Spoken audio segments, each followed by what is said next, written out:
So ಯಾರು youth ಕಾಂಗ್ರೆಸ್ನ ಸದಸ್ಯ ಆಯ್ತಾನೆ, ಯಾರು NSU ಸದಸ್ಯ ಆಗ್ತಾನೆ, 90% ಈ ಪಕ್ಷದಲ್ಲೇ ಉಳ್ಕೊಳ್ತಾರೆ. ಇದು ನನ್ನ ಇತಿಹಾಸದ ಒಂದು ಪುಟ. ಇದನ್ನು ನನಗೆ ಗಮನ ಇದೆ. ಮುಂದಕ್ಕೆ ಭಾರತದ ಸಂವಿಧಾನ ಇವತ್ತು ಅಮೆಂಡ್ಮೆಂಟ್ ಆಗೋಗಿದೆ. 33% ರಿಸರ್ವೇಶನ್, ಇನ್ನ 74 ಸೀಟ್ಗಳನ್ನ ಹೆಣ್ಣು ಮಕ್ಕಳಿಗೆ ರಿಸರ್ವೇಶನ್ ಯಾರು ಕೈಲೂ ತಪ್ಪಿಸ್ಲಿಕ್ಕೆ ಸಾಧ್ಯ ಇಲ್ಲ. ಹಂಗಂತ ಹೇಳಿ DK ಶಿವಕುಮಾರ್ ಮಕ್ಕಳು, DK ಶಿವಕುಮಾರ್ ಹೆಂಡ್ತಿನೋ, ಇಲ್ಲ ನಮ್ಮ ಸಲೀಂ ಹೆಂಡ್ತಿನೋ, ಇಲ್ಲ ದಿನೇಶ್ ಹೆಂಡ್ತಿನೋ ಅಲ್ಲ. ನೀವು ಕಾರ್ಯಕರ್ತರು ಈ ಚುನಾವಣೆಯಲ್ಲಿ ಟಿಕೆಟ್ ತಗೊಳ್ಳೋಷ್ಟು ಶಕ್ತಿ ನಿಮಗೆ ಬರಬೇಕು. ಆಗ ಮಾತ್ರ ನಿಮ್ಮ ನಾಯಕತ್ವಕ್ಕೆ ಒಂದು ದೊಡ್ಡ ಶೋಭೆ ಬಂದಂಗೆ ಆಗ್ತದೆ. ಆ ಹಿನ್ನೆಲೆಯಲ್ಲಿ ಈ ಸಂದರ್ಭದಲ್ಲಿ ತಾವೆಲ್ಲ ಕೂಡ, ನಾನು ಆಗಾಗ ಒಂದು ಮಾತು ಹೇಳ್ತಿರ್ತೀನಿ, ದೇವರು ವರನೂ ಕೊಡೋದಿಲ್ಲ, ಶಾಪನೂ ಕೊಡೋದಿಲ್ಲ, ಅವಕಾಶ ಮಾತ್ರ ಕೊಡ್ತಾನೆ ಅಂತ.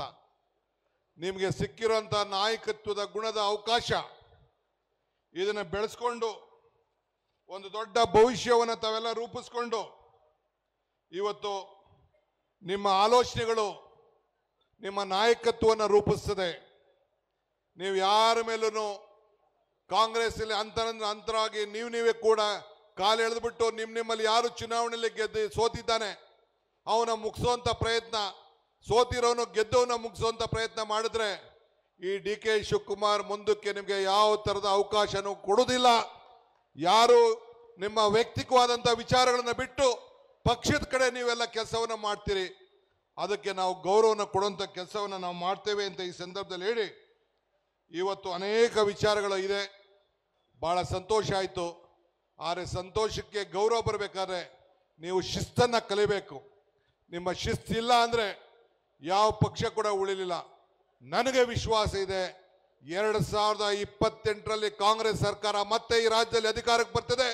2029ರಲ್ಲಿ ಈ ರಾಷ್ಟ್ರದಲ್ಲೂ ಕೂಡ ಕಾಂಗ್ರೆಸ್ ಸರ್ಕಾರ ಅಧಿಕಾರಕ್ಕೆ ಬರ್ತದೆ. ರಾಹುಲ್ ಗಾಂಧಿ ಅವರು ನಾಯಕತ್ವ, ಮಲ್ಲಿಕಾರ್ಜುನ್ ಖರ್ಗೆ ಅವರ ನಾಯಕತ್ವ, ಈ ರಾಷ್ಟ್ರದಲ್ಲಿ ಕಾಂಗ್ರೆಸ್ ಧ್ವಜ ಹಾರ್ತದೆ ಅನ್ನೋ ವಿಶ್ವಾಸ ನನಗಿದೆ ಅನ್ನೋ ಮಾತನ್ನು ಹೇಳಿ ನನ್ನ ಮಾತನ್ನು ಮುಗಿಸ್ತೇನೆ. ಜೈ ಹಿಂದ್, ಜೈ ಕಾಂಗ್ರೆಸ್, ಜೈ ಯೂತ್ ಕಾಂಗ್ರೆಸ್.